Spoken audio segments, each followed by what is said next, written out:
Everyone, welcome po muli sa araw-araw na pagpapala broadcast. Tid sa inyo ng Jesus Christ Saves Global Outreach Church.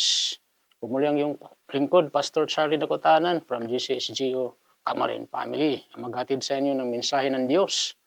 Bagong lahat, tayo muna yumuko at manalangin. Lord, thank you sa oras na ito, sa opportunity na muli kami makapakinig ng salita. Salamat po Diyos, yung salita ang aming spiritual food, Panginoon. Pagpalayan nyo lahat na nakatune in sa oras na ito. In Jesus' name, Amen. Amen. Purihin ang Diyos. So, sa oras na ito, nais ko pong basahin natin ating Bible sa Book of Isaiah 43 verse 1. So, sabi po dito, But now, thus says the Lord, who created you, O Jacob, and who formed you, O Israel, fear not, for I have redeemed you, I have called you by your name, you are mine. Hallelujah. Napaganda po ang paalala ito ng Panginoon. So sa Tagalog po, Israel, ito ang sinasabi ni Yahweh, na lumikha sa iyo, huwag kang matatakot, sapagkat ililigtas kita. Tinawag kita sa iyong pangalan, ikaw ay akin. Thank you Lord sa iyong mga salita, aming pagbubulay-bulayan. So sa oras na ito ay nais ko pong ibahagi ang pamagat na aking share ngayon ay about God's assurance and redemption. So, ang kasiguraduhan o katiyakan at pagtubos ng ating Diyos. Hallelujah. So, ang ating Diyos, siya po yung ating tagapagligtas. Siya yung ating manunubos. At sure po ang pagliligtas sa atin ng Panginoon. Napaganda po ang promise dito ng Panginoon. Pwede mo pong palitan ng pangalan mo. Hindi lamang Israel, kundi maging ikaw at ako. Hallelujah. So, pwede nating palitan ng pangalan natin diyan, yung Israel. For example, but now says the Lord who created you, O Charlie. Di ba? O anong pangalan mo? Who created you, Jacob, and He formed you, O Israel, O Charlie. So, fear not, for I have redeemed you.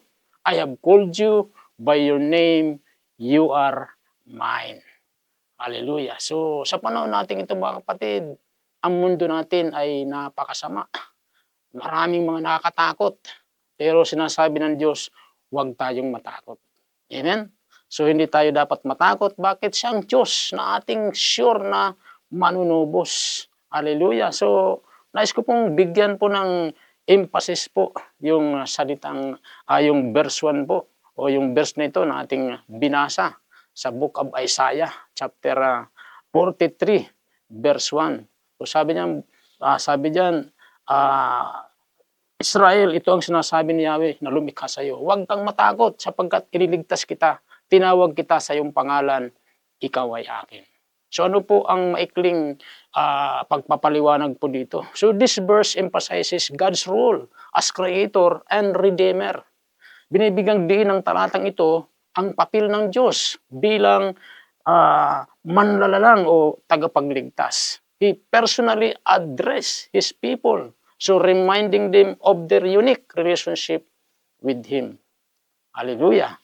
So personal niyang tinutukoy ang kanyang bayan na pinapaalala sa kanila ng kanilang natatanging relasyon sa Kanya. Sabi ng John 10:27, My sheep hear my voice and I know them, and they follow me. So ako ang aking mga tupa, ang aking mga tupa ay nakikinig sa aking tinig at sila'y nakikilala at sila'y sumusunod sa akin. So ano ibig sabihin niya? Ano pong aral diyan? God calls is personal, intimate. Ang pagtawag ng Diyos ay personal at malapit. He assures people not to fear because they are redeemed and belong to Him. Amen? So yan po ang ating Diyos. Sigurado po ang pagtubos niya sa atin. Kaya wala tayong dapat ikatakot, mga kapatid, sa mga oras na ito. Amen? Taas lang natin ating kamay.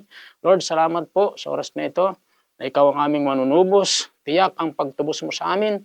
Sa oras na ito, humingi ako ng tawad sa aking mga kasalanan at linisin niyo po ang banal na dugo. Binubuksan ko ngayon ang aking puso, tinatanggap kita Jesus bilang aking Panginoon at tagapagligtas. Sulat niyo po aking pangalan sa aklat ng buhay. Jesus' name. Amen. Lord, bless niyo po lahat na nakinig na salita sa pangalan ni Jesus. Amen. God bless sa lahat. Bye-bye. Ikaw naman ang aking kanlungan. sa piling mo